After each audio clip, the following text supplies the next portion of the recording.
বন্ধুরা চিন্তা করো তো কেমন হবে যদি তুমি মানুষদের জন্য বসবাসের যোগ্য গ্রহ খুঁজতে অচেনা মহাকাশের মধ্যে পাড়ি জমাও, কিন্তু তখন তুমি আটকা পড়ে যাও একটা বিপজ্জনক গ্রহের মধ্যে। তুমি তখন ওই গ্রহ থেকে বের হওয়ার অনেক চেষ্টা করো, কিন্তু কোনোভাবেই সেখান থেকে বের হতে পারো না, এবং শেষে গিয়ে জানতে পারো আসলে তুমি নিজেই হলে তোমার আসল শত্রু, যার কারণে তুমি কোনোবারই সফল হতে পারোনি। মুভির শুরুতে আমরা মহাকাশের মধ্যে একটা লাট্টুর মতো স্পেসশিপ দেখতে পাই, যেটার মধ্যে অনেকগুলো স্লিপিং পড রয়েছে, আর এই পডগুলোর ভিতরে মানুষ ঘুমিয়ে আছে। এর মধ্যে থেকে একটা পড থেকে বাজ লাইটইয়ার জেগে ওঠে। আসলে স্পেসশিপের সেন্সরে একটা গ্রহ খুঁজে পেয়েছে যেটাতে জীবন থাকতে পারে, এই জন্য বাজ ওই লাট্টুর মতো শিপটাকে গ্রহতে নামায় পরীক্ষা করার জন্য।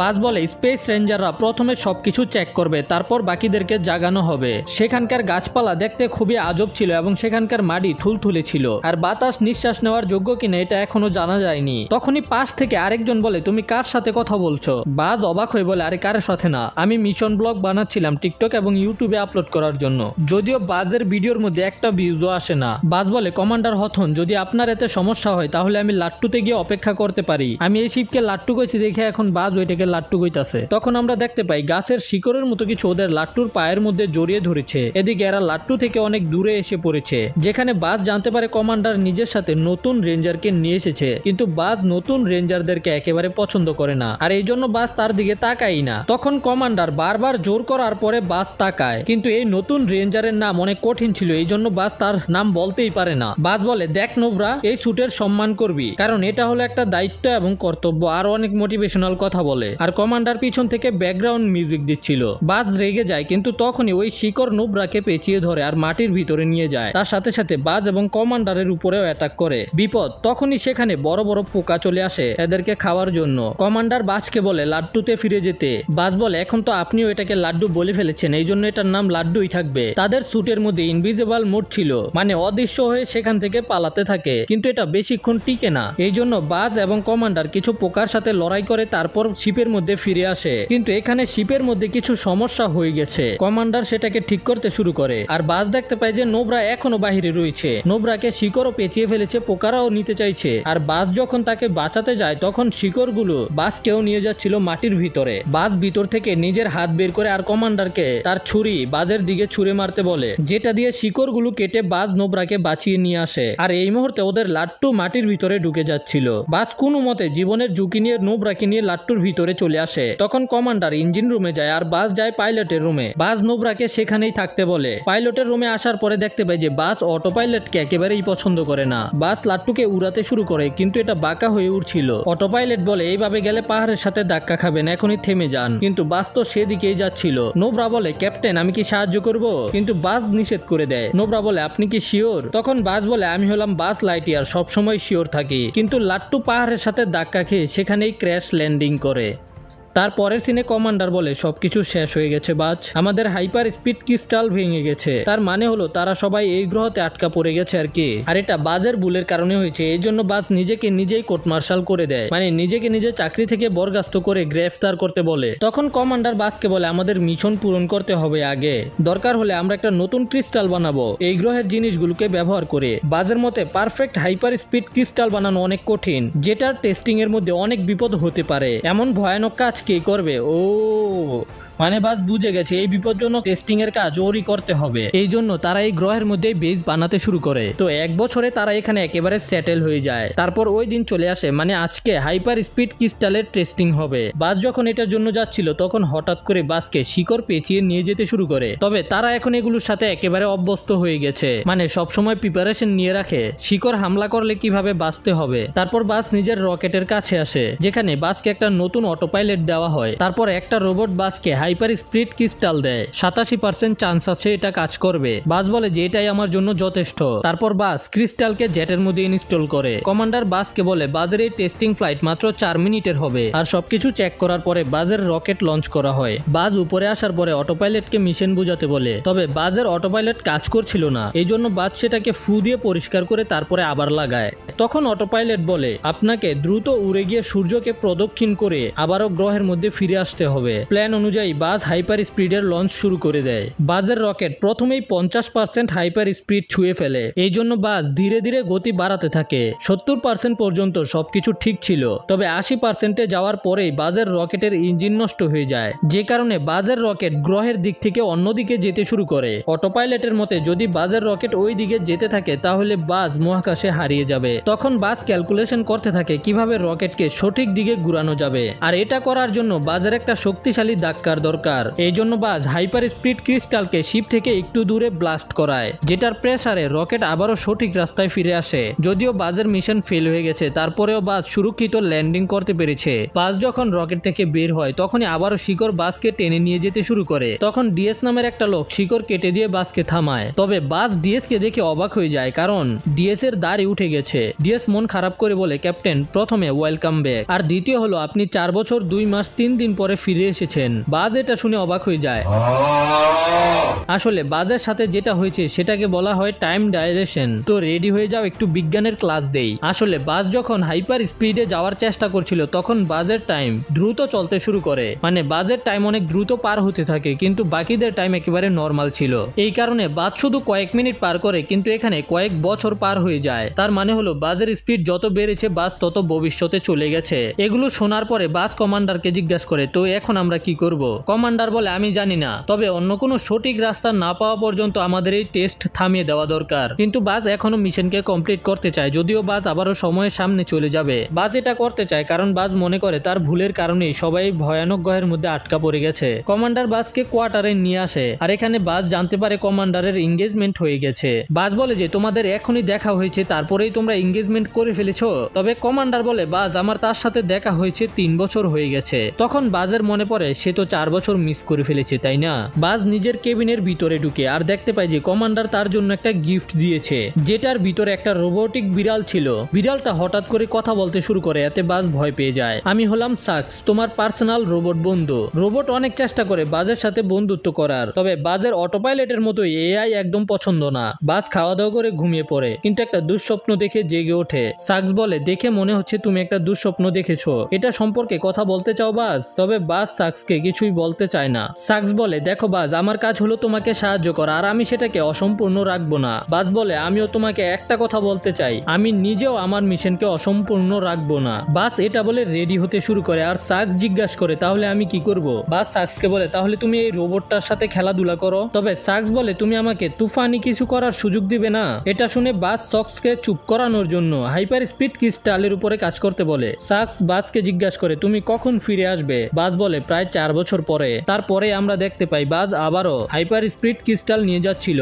কমান্ডার বাজকে জিজ্ঞাসা করে, তুমি এটা কেন করছো? বাজ বলে, আমরা হলাম স্পেস রেঞ্জার, আমরা মিশনকে কখনোই অসম্পূর্ণ রাখি না। আর এরপরেই বাজ আবারও রকেট নিয়ে উড়ে যায়, কিন্তু এবারও ফেল হয়। আর যখন ফিরে আসে দেখতে পাই যে কমান্ডার প্রেগনেন্ট, মানে আবারও অনেক সময় কেটে গেছে। তারপরেও বাজ আবারও রকেট নিয়ে টেস্টিং করতে যায়। ফিরে এসে দেখতে পাই যে কমান্ডারের বাচ্চা বড় হয়ে গেছে। বাজ বারবার টেস্টিং করতে যায়, আর যতবার ফিরে আসে অনেক সময় কেটে যায়। যেমন এখন কমান্ডারের চুল পাকতে শুরু করেছে, তারপর কমান্ডারের ছেলেও বড় হয়ে গেছে। বাজ শুধু এগুলো দেখে আর আবারও স্পেসে যায়। আর যখনই ফিরে আসে দেখতে পাই যে বাজের পরিচিত লোকগুলো বুড়ো হয়ে গেছে। শুধু তাই না, কমান্ডারের ছেলেও বিয়ে করে ফেলেছে। কিন্তু এক পর্যায়ে যখন বাজ নিজের মিশন থেকে ফিরে আসে দেখতে পাই যে কমান্ডার নিজের অফিসে ছিল না। বাজ জানতে পারে কমান্ডার মারা গেছে এবং তার একটা নাতনিও রয়েছে। আর ঠিক তখনই সেখানে নতুন কমান্ডার আসে, যে কমান্ডার হথনের জায়গা নিতে চলেছে। বাজ তার কাছ থেকে জানতে পারে তারা হাইপার স্পিড ক্রিস্টালের টেস্টিং বন্ধ করে দিবে, আর বিপদ থেকে বাঁচার জন্য শহরের চারিপাশে একটা লেজারের শিল্ড বানাবে, যেন শিকড় আর বড় আকারের পোকাগুলো তাদের উপরে হামলা না করতে পারে। তাই বাজ মন খারাপ করে কেবিনে ফিরে আসে, যেখানে সাকস বাজের জন্য অপেক্ষা করছিল।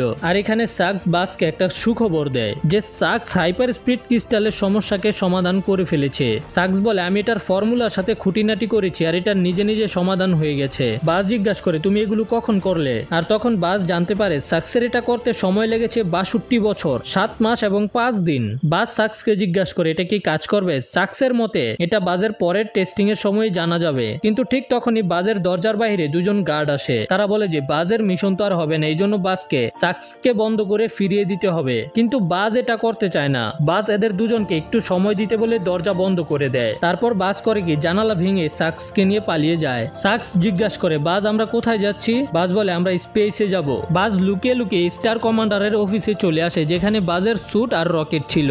সাক্স বলে বাজ আমাকে এই সবকিছু স্টার কমান্ডারকে জানাতে হবে। বাজ বলে স্টার কমান্ডার তোমাকে বন্ধ করে দিতে চেয়েছিল। এটা শুনে সাক্স অবাক। হ্যাঁ, তারা তোমাকে বন্ধ করে দিবে। আর তখনই ওদের সামনে একটা গার্ড চলে আসে, কিন্তু গার্ড কিছু করার আগেই সাক্স একটা ডট মেরে তাকে অজ্ঞান করে দেয়। আর এটা দেখে বাজ বুঝতে পারে যে এটা আসলে বাজকে থামানোর জন্য প্রোগ্রাম করা হয়েছিল। কিন্তু বাজ সাক্সকে কিছু বলার আগেই সাক্স বলে তোমার কাছে মাত্র 5 মিনিট আছে। তারপর বাজ বিড়ালের ফর্মুলা অনুযায়ী একটা ক্রিস্টাল বানায়, কিন্তু লুকানোর সময় ওদের ফর্মুলার যে ডিভাইসটা ছিল সেটা নষ্ট হয়ে যায়। আর এটাই একমাত্র ডিভাইস ছিল যেটার মধ্যে ফর্মুলা রয়েছে। বাজ লুকিয়ে লুকিয়ে নিজের রকেটে ঢুকে পড়ে, কিন্তু লঞ্চ করার আগেই সবকিছু বন্ধ করে দেওয়া হয়, যেটার কারণে বাজ রকেটকে চালু করতে পারছিল না। এতে বাজ চিন্তায় পড়ে যায়। সাক্স বলে চিন্তা করার দরকার নাই, আমি আছি তো। মানে সাক্স নিজের ল্যাজ দিয়ে এই রকেটের সিস্টেমকে হ্যাক করে ফেলে, যে কারণে বাজ রকেটের ইঞ্জিন চালু করতে পারে আর সবাইকে ফাঁকি দিয়ে সেখান থেকে উড়ে যায়। আর বাজ এবার সাক্সের বানানো হাইপার স্পিড ক্রিস্টাল দিয়ে 100% হাইপার স্পিড কমপ্লিট করতে পারে। মানে বাজের মিশন সফল হয়েছে। সাক্স বলে স্বাগতম বাজ, তবে দয়া করে পরের মিশনে আমাকে নিয়ে যেও না। কিন্তু তখনই বাজের রকেট ডগমগ করতে শুরু করে। বাজ কোনোভাবে সেটাকে ল্যান্ডিং করতে পারে, কিন্তু বাজের শিপ বেস থেকে অনেক দূরে ল্যান্ড করেছে। এই জন্য বাজ স্টার কমান্ডের সাথে যোগাযোগ করার চেষ্টা করে, তবে যোগাযোগ করতে পারে না। তখনই একটা রোবটের স্যুট পরা লোক বাজকে ধাক্কা দিয়ে লুকাতে বলে, কারণ এখানে একটা রোবট আছে। আমরা দেখতে পাই সেখানে একটা রোবট আসে যেটা বাজের রকেটকে টেলিপোর্ট করে নিয়ে যায়। বাজ অবাক, আমার রকেট কই গেল? তখন পাশের লোকটা বলে উপরে। বাজ সেখানে অনেক বড় একটা স্পেসশিপ দেখতে পায়। বাজ অবাক হয়ে জিজ্ঞাসা করে এটা আবার কি? তবে স্যুট পরা লোকটা বাজকে লুকিয়ে থাকতে বলে, যেখানে বাজ জানতে পারে এই স্যুট পরা লোকটা আর কেউ না, কমান্ডার হথনের নাতনি ইজি, মানে তার নাম ইজি আর কি। তবে বাজ যখন শেষবার ফ্লাইট নিয়েছে তখন তো সে অনেক ছোট ছিল, এত তাড়াতাড়ি বড় হলো কিভাবে? তখন বাজ সক্সের কাছ থেকে জানতে পারে যে এইবার বাজ 22 বছর পরে ফিরে এসেছে, মানে অনেক সময় কেটে গেছে আর কি, 22 বছর। যাই হোক, ইজি বলে এই জার্ক শিপ এখানে 1 সপ্তাহ আগে এসেছে। আসলে রোবটগুলো জার্ক জার্ক বলতে থাকে, এই জন্য ওরা এদেরকে নাম দিয়েছে জার্ক শিপ। এটা যখন 1 সপ্তাহ আগে এখানে এসেছিল, রোবটেরা বেসে হামলা করে দেয়। আর ইজি একটা ফুটেজ দেখায় যেখানে তারা রোবটদের সাথে লড়াই করছিল। আমাদের ওই রোবটটাকে দেখানো হয় যেটা বাজের রকেট নিয়ে গেছিল। তবে এই রোবটটা সেখানে একা ছিল না, সে আরো বড় আর ভয়ানক দেখতে একটা রোবটকে বের করে। আর দেখে মনে হচ্ছিল এই হলুদ রোবটটার মাস্টার হলো এই বড় রোবটটা। বড় রোবটটা ছোট রোবটটাকে জিজ্ঞাসা করে এই রকেটের পাইলট কই? বাজ দেখতে পায় যে রোবটেরা ওদের বেসের যে লেজার শিল্ড রয়েছে সেটাকে ভাঙার চেষ্টা করছিল। সাক্স বেসের সাথে যোগাযোগ করার চেষ্টা করে, কিন্তু করতে পারে না। ইজি বলে তুমি কি আমার থেকে বেশি এই বিড়ালকে বিশ্বাস করো? এতে বাজ বলে সাক্সকে কোনো সাধারণ বিড়াল মনে করো না। যাই হোক, তারপর ইজি বাজকে একটা ক্যাম্পে নিয়ে আসে যেখানে আরো 2 জন স্যুট পরা লোক ছিল। বাজ মনে করে যে এরা সবাই অনেক পারদর্শী হবে, তাই বাজ এদের সাথে মিলে জার্ক শিপকে ধ্বংস করার একটা প্ল্যান বানায়। তাদের মতে যদি তারা শিপকে ধ্বংস করতে পারে তাহলে সকল সমস্যার সমাধান হয়ে যাবে। এই জন্য তারা এই মিশনের নাম দেয় সারপ্রাইজ পার্টি। তারপরে তারা হাতিয়ার নেওয়ার জন্য বাহিরে আসে। তখন সাক্স একটা শব্দ শুনতে পায়, এই জন্য বাজ এই শব্দটাকে চেক করতে যায়। তখন একটা রোবট সাক্সের উপরে হামলা করে দেয়। রোবটটা বাজকে ধরে নিয়ে যেতে শুরু করে, আর এখানে বাকিরা রোবটের উপরে অ্যাটাক করে। আর তাদের অ্যাটাক দেখে বাজ বুঝতে পারে যে এরা সবাই আর্মি না, এরা হলো নোবরা। বাজ যেমন তেমন করে নিজেকে বাঁচানোর চেষ্টা করে, তখন ভুল করে মো নামের নোবরার একটা তীর রোবটের উপরে লেগে যায়, এতে রোবটটা বন্ধ হয়ে যায়। আর এদিকে শিপের ভিতরে যখন বড় রোবটটা এটা দেখতে পায় সে অনেক রেগে যায়, আর একটা শিপ নিয়ে বাজকে ধরতে নিচে আসতে শুরু করে। আর এদিকে বাজ এদের কাছ থেকে জানতে পারে এরা আসলে ট্রেনি, কোনো সৈন্য না, এরা এখনো হাতিয়ার চালানো শিখেনি, ক্যারাটে শিখেনি। এই জন্য বাজ বলে যে বাজ এই মিশনকে একাই করবে। বাজ ওদেরকে জিজ্ঞাসা করে তোমরা কি জানো আমি একটা রকেট কোথায় পাবো? আর সেখানেই ওদের সাথে একটা রোবট ছিল যেটা বলে বেসের বাইরে একটা স্টোরেজ ডিপার্টমেন্ট আছে যেখানে শিপ থাকতে পারে। তখন রোবটটা বাজকে রাস্তা দেখানোর জন্য একটা ম্যাপ নিয়ে আসে, কিন্তু রোবটটা নিজেই কনফিউজ হয়ে যায়। তাই ইজি বলে চলো আমি জানি সেটা কোথায় আছে, আর না চাইতেও বাজকে তাদের সাথে যেতে হয়। তো এখন ইজি হলো নাম্বার 1 নোবরা, তারপরে হলো এই দাদি যার নাম হলো স্টিল, জেল থেকে বেলে বের হয়েছে আর সে এখন ভালো কাজ করতে চায়। তার স্পেশালিটি হলো সে বম বানাতে পারে। তারপরে হলো মো, তার স্পেশালিটি হলো সে অলস, যে কারণে সে ক্যাম্প ছেড়ে পালানোর প্ল্যানিং করেছিল। যাই হোক, কিছুক্ষণ পরে তারা স্টোরেজের মধ্যে চলে আসে। বাজ এদেরকে বলে তোমরা ট্রেনিং ছেড়ো না, তবে ইজি তো এখনো বাজকে সাহায্য করতে চায়। বাজ এদেরকে বলে মন দিয়ে ট্রেনিং করো, বিপদ থেকে দূরে থাকো, আর আমি শিপ নিয়ে গিয়ে স্পেস শিপকে ধ্বংস করে আসবো। বাজ সাক্সকে নিয়ে স্টোরেজের ভিতরে ঢুকে, যেখানে সাক্স দেখতে পায় সেখানে সিলিং এর উপরে অনেকগুলো পোকা ঘুমিয়ে রয়েছে, যদি এরা জেগে ওঠে তাহলে বিপদ হতে পারে। ঠিক তখন বাজ স্পেস রেঞ্জারদের স্যুট দেখতে পায়, আর বাজ সেটা পরে যখন চেক করছিল তখনই দেখতে পায় ওর পিছনে তারা সবাই দাঁড়িয়ে রয়েছে। আসলে বাজ তাদের গাড়ির চাবি নিয়ে এসেছে যেটা দিয়ে ওরা ফিরে যাবে, কিন্তু যখন মো চাবি হাতে নেয় তখনই ওর হাত থেকে চাবিটা পড়ে যায়। এতে বাইরে দাঁড় করানো গাড়ির মধ্যে হর্ন বাজতে থাকে, আর এই হর্নের কারণেই সেখানে থাকা পোকাগুলো জেগে ওঠে। আর এখন এই পোকাগুলো ওদের উপরে হামলা হামলা করতে আসছিল তখন ইজি গেট তাড়াতাড়ি করে বন্ধ করে দেয়। বাস এদের সবাইকে বলে পিস্টল নিতে যেন এরা পোকাদেরকে মেরে সেখান থেকে বের হতে পারে, কিন্তু ইজি ইনভিজিবল মোড ব্যবহার করার বুদ্ধি দেয়। বাজের হিসেবে বাস পোকাগুলোর মনোযোগ নিজের দিকে নিবে আর এই সুযোগে ওরা সবাই এখান থেকে পালিয়ে যাবে। তবে ইজির প্ল্যান আরো ভালো ছিল। ইজির হিসেবে যদি ওরা সবাই স্পেস রেঞ্জারের স্যুট পরে ইনভিজিবল মোড ব্যবহার করে তাহলে এটা বেশি কার্যকর হবে, এতে ওরা এখান থেকে সহজেই বের হতে পারবে। তারপরে এরা সবাই স্যুট পরে ফেলে। বাস এদেরকে প্ল্যান বুঝায়, আমি এই দিকে যাব আর তোমরা সবাই ওই দিকে যাবে। আর এখন নোবরারা যেমন করে এরা তিনজনই ঠিক তেমনই করছিল। বাস এদেরকে বলে তোমাদের এত কিছু বলার সময় নাই, তোমরা এই বাটন চেপে গায়েব হবে, তারপর সামনে দরজা দিয়ে বের হয়ে যাবে আর আমি গিয়ে জার্ক শিপ ধ্বংস করে দিব। রেডি? ওরা সবাই বলে হ্যাঁ রেডি, কিন্তু মো বলে না না থামো, 1 মিনিট, এখন রেডি। মো চাবি নিতে ভুলে গেছিল আর কি। তারপরে ওরা সবাই গায়েব হয়ে যেতে শুরু করে বাস শিপকে রেডি করে উড়ানোর জন্য, কিন্তু তখন বাজের মনে পড়ে ইনভিজিবল মোড বেশিক্ষণ থাকে না আর এটা তো বাস তাদেরকে বলতে ভুলেই গেছে। আর এদিকে এরা সবাই পোকাগুলোর সামনে ড্যান্স করছিল, তখন এদের ইনভিজিবল মোড শেষ হয়ে যায়। এদের দেখা যাচ্ছিল এই জন্য সকল পোকাগুলো এদের দিকে এগিয়ে আসতে থাকে। ভয় পেয়ে মো সাথে সাথে সুটের একটা লিভার টান দেয় আর এতে সুটে থাকা বেলুনগুলো ফুলে যায়। আর এই কাজটা স্পেস রেঞ্জার তখন করে যখন তারা হার মেনে নেয় অথবা অনেক উপর থেকে পড়ে যায়। তবে স্টিল এবং ইজি মুখে বলের মতো ঘুরিয়ে পোকাগুলোকে ভয় দেখানোর চেষ্টা করে, কিন্তু এটা কাজ করছিল না। এই জন্য ইজি আবারও শিপের দিকে যেতে শুরু করে। বাস বলে না না না সামনের দিকে যাও, কিন্তু তারা অলরেডি শিপের সামনে চলে এসেছে। তবে গেট দিয়ে ঢোকার সময় মোয়ের বেলুন গেটে আটকে যায়। তখন বাস সুটকে ঠিক করে এদেরকে ভিতরে নিয়ে আসে। এরা সবাই খুব খুশি ছিল যে তারা বেঁচে গেছে। বাস জিজ্ঞাসা করে তোমরা সবাই আনন্দ করছো কেন? তোমরা এখান থেকে বের হয়ে যেতে পারতে। তবে মো বলে তুমি আমাদেরকে টাইমার সম্পর্কে বলনি কেন? তুমি বললেই তো আমরা বের হয়ে যেতে পারতাম। তখনই শিপের মধ্যে পোকারা হামলা করে দেয়। বাস এদের সবাইকে সিটে বসতে বলে। বাস শিপটাকে উড়াতে শুরু করে, এতে সকল পোকা শিপ থেকে পড়ে যায়। এখন ইজি ভয় পাচ্ছিল। বাস জিজ্ঞাসা করে তোমার কি হলো? তখন পিছন থেকে স্টিল বলে ইজি স্পেসকে ভয় পায়। এটা শুনে সাকসো বলে আমিও ভয় পাই। ঠিক তখন হঠাৎ করে ওদের সামনে জার্কের রোবট শিপ হামলা করে দেয়। বাস কোনো মতে সেটা থেকে বাঁচার চেষ্টা করে, কিন্তু সেটার একটা গুলি বাজের শিপে লেগে যায়। এতে বাজের শিপ নষ্ট হয়ে অন্ধকার জায়গায় গিয়ে পড়ে। অন্ধকার জায়গায় পড়ার কারণে জার্কের শিপ আর বাসকে দেখতে পায় না। বাজ শিপ থেকে বের হয়ে সাকসকে চেক করতে বলে শিপের মধ্যে কি সমস্যা হয়েছে। আর ইজিকে জিজ্ঞাসা করে তুমি স্পেসকে এত ভয় পাও কেন? ইজি বলে যদি তুমি স্পেসে আটকে যাও তাহলে একদিকে যেতে থাকবে সারা জীবনের জন্য।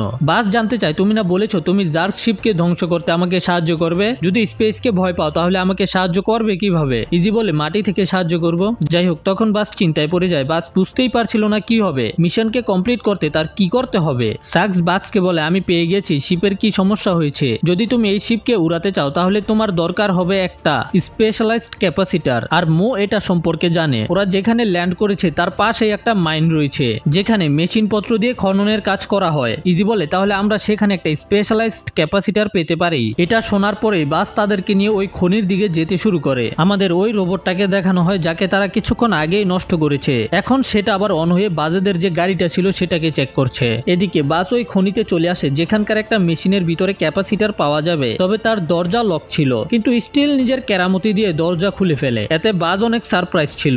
ভিতরে যাওয়ার পরে সাকস ক্যাপাসিটার বের করে নিয়ে আসে। তবে মোয়ের ভুলের কারণে এরা সবাই এক ধরনের ক্যাপচার কোণের ভিতরে আটকা পড়ে যায়। স্টিল বলে এই ক্যাপচার কোণগুলোকে চোরেদের ধরার জন্য ডিজাইন করা হয়েছিল। এরা সবাই এই কোণ থেকে বের হওয়ার চেষ্টা করে, কিন্তু একটার সাথে আরেকটা মিলে একটা কোণ হয়ে যায়। তখন এরা সবাই একটা ইলেকট্রিক্যাল বোর্ডের সাথে গিয়ে ধাক্কা খায়। এতে বাস বুঝতে পারে এই বোর্ড থেকে এই কোণগুলো পাওয়ার পাচ্ছে। এই জন্য ওরা সবাই এক হয়ে এই বোর্ডটাকে ধাক্কা দিতে শুরু করে যেন বোর্ড নষ্ট হয়ে পাওয়ার সাপ্লাই কেটে যায় আর ওরা মুক্ত হয়ে যেতে পারে। কিন্তু ওই বোর্ডটা ব্লাস্ট করে। এতে ওরা যে কেবিনে ছিল সেটা ভেঙে পড়ে যেতে থাকে আর ক্যাপাসিটারটাও বাজের হাত থেকে পড়ে যায়। বাস সেটাকে আনতে যায়, কিন্তু ওই কেবিনটা বাসকে নিয়েই ভেঙে পড়ে যায়। বাস সেখান থেকে লাফ দেয়, কিন্তু মনে হচ্ছিল বাস পৌঁছাতে পারবে না। কিন্তু ইজি এবং বাকিরা বাসকে ধরে উপরে নিয়ে আসে। তারপরে মো একটা বেন্ডিং মেশিন দেখতে পায় যেটা থেকে কিছু খাবার নিয়ে আসে, আর এই বেন্ডিং মেশিনটাও নিচে পড়ে যায়। বাস যখন খাবারের প্যাকেট খোলে দেখতে পায় যে এখনকার খাবার খুবই আজব ছিল, মানে ব্রেডের জায়গায় মাংস আর মাংসের জায়গায় ব্রেড লাগানো। আর এটা নিয়েই মো এবং স্টিল মজা করতে থাকে। ঠিক তখনই মোয়ের হাত লেগে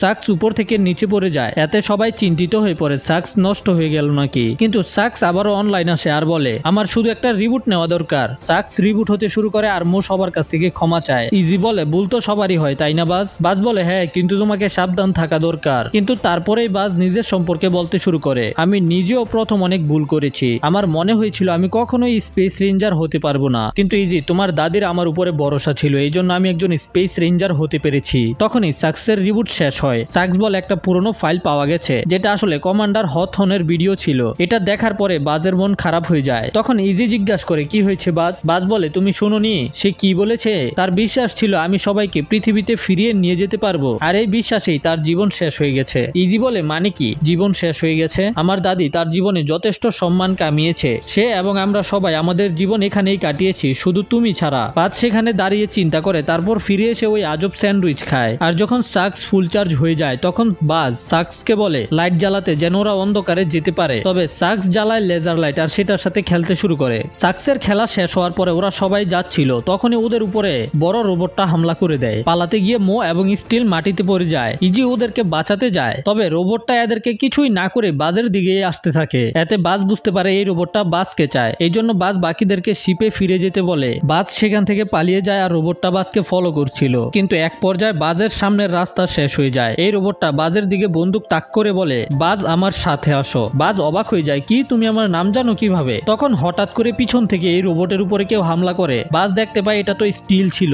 স্টিল ফায়ার করে সেখানে একটা রাস্তা বানায়, তারপর তারা সবাই মিলে সেখান দিয়ে পালিয়ে যায়। আর এই বড় রোবট আরো অনেকগুলো রোবটকে অ্যাক্টিভ করে দেয়, যেগুলো শিপ থেকে নিচে আসতে থাকে। এদিকে বাজ এবং বাকিরা শিপে চলে এসেছে। বাজ বলে মিশন সারপ্রাইজ পার্টি আবারও চালু হয়ে গেছে, কারণ এখন আমি এই মিশন একা কমপ্লিট করতে পারবো না। কিন্তু সাকস এদেরকে বলে এই শিপ এখন উড়ানো যাবে না, আমার 5 মিনিট লাগবে ক্যাপাসিটার লাগাতে। এদিকে রোবটগুলো আসছিল, তখন স্টিল বলে আমরা কি এখানে অপেক্ষা করব, তাহলে রোবটগুলো আমাদের বাম্বু দিয়ে দিবে। সাকস বলে তবে শিপটা এখন বাতাসে ভাসতে পারবে একটা হবার বোটের মতো, মানে একটা লেভেলের উপরে উঠতে পারবে না, তবে যেদিকে মনে চায় যেতে পারবে। এই জন্য বাজ শিপকে একটা হবার বোটের মতোই চালাতে শুরু করে, আর রোবটগুলো ওদেরকে ধরার চেষ্টা করে। এই জন্য ইজি বলে শিপকে লাভার নদীর দিকে নিয়ে যেতে, কারণ সেখানে রোবটগুলো তাদেরকে ঠিকভাবে ফলো করতে পারবে না। তাই বাজ, স্টিল এবং মোকে বলে রোবটগুলোর উপরে হামলা করতে। তাই এরা দুজনেই রোবটগুলোর উপরে বোম আর মিসাইল দিয়ে হামলা করে, আর রোবটগুলো ধ্বংস হয়ে হয়ে বড় শিপের মধ্যে ব্যাক করে। তখন একটা রোবট শিপের মধ্যে একটা টেলিপোর্ট ডিভাইস লাগিয়ে শিপকে প্রায় টেলিপোর্ট করে দিয়েছিল,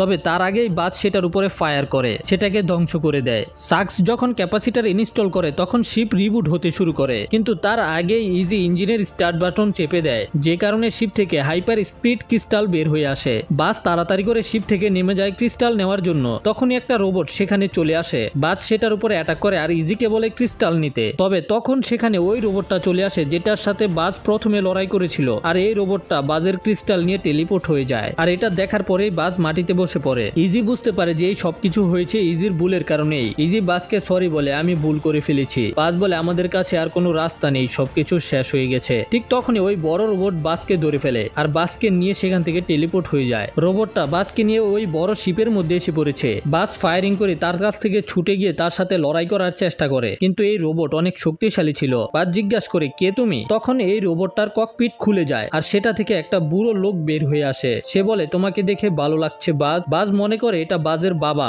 তখন এই বুড়ো লোক বাজকে নিজের ব্যাজ দেখায়, আর আমরা জানতে পারি এটা হলো বাজ, আর তার কাছে তো একটা সাকস রয়েছে। আসলে এটা হলো বাজের 50 বছর পরের রূপ, কিন্তু বাজ বিশ্বাস করতে পারছিল না। বাজ জিজ্ঞাসা করে তাহলে এটা বলেন আমি এখন কোন নাম্বার চিন্তা করতেছি? আর এই বুড়ো বাজ বলে 1273। এটাই বাজ চিন্তা করছিল। তখন বাজ সামনে একটা ভাঙাচুরা রোবট দেখতে পায় যেটা জার্ক জার্ক বলছিল। বুড়ো বাজ বলে এই রোবটগুলো বাজ বলতে পারে না, এই জন্য আমার নাম হয়ে গেছে জার্ক। তারপরে এই বুড়ো জার্ক সবকিছু খুলে বলে সে কিভাবে এখানে আসলো। জানো আমিও হাইপার স্পিড উঠিয়ে ফেলেছিলাম, কিন্তু যখন আমি ফিরে আসি তখন ওই নতুন কমান্ডার আমাকে রকেট চুরি করার কারণে গ্রেফতার করার আদেশ দেয়। আমি সবাইকে ফিরিয়ে নিয়ে যাওয়ার রাস্তা বের করেছি, কিন্তু কেউ আমার কথা শোনেনি। এই জন্য আমি পালিয়ে যাই, যত দূরে সম্ভব আর যত দ্রুত সম্ভব আমি পালিয়ে গিয়েছি। তখন আমি এমন একটা ভবিষ্যতে চলে যাই যেটার কথা তুমি চিন্তাই করতে পারবে না। সেখানকার টেকনোলজি অবাক করা ছিল। তখন আমার মাথায় একটা খেয়াল আসে, যদি ক্রিস্টাল দিয়ে ভবিষ্যতে যাওয়া যায় তাহলে অতীতেও যাওয়া যাবে। বাজ বলে কিন্তু এটা তো অসম্ভব, দেখো আমি এখন এখানে আছি, তার মানে হলো টাইমকে আমি কন্ট্রোল করতে পারি। আর ওরা দুজন একসাথে বলে তার মানে হলো এখন আমরা পিছনে গিয়ে আমাদের মিশনকে কমপ্লিট করতে পারবো। আর এটা করার জন্য এখন জার্কের বাজের ক্রিস্টালের দরকার, কারণ তার যে ক্রিস্টাল ছিল সেটা একেবারে ক্ষয় হয়ে গেছে।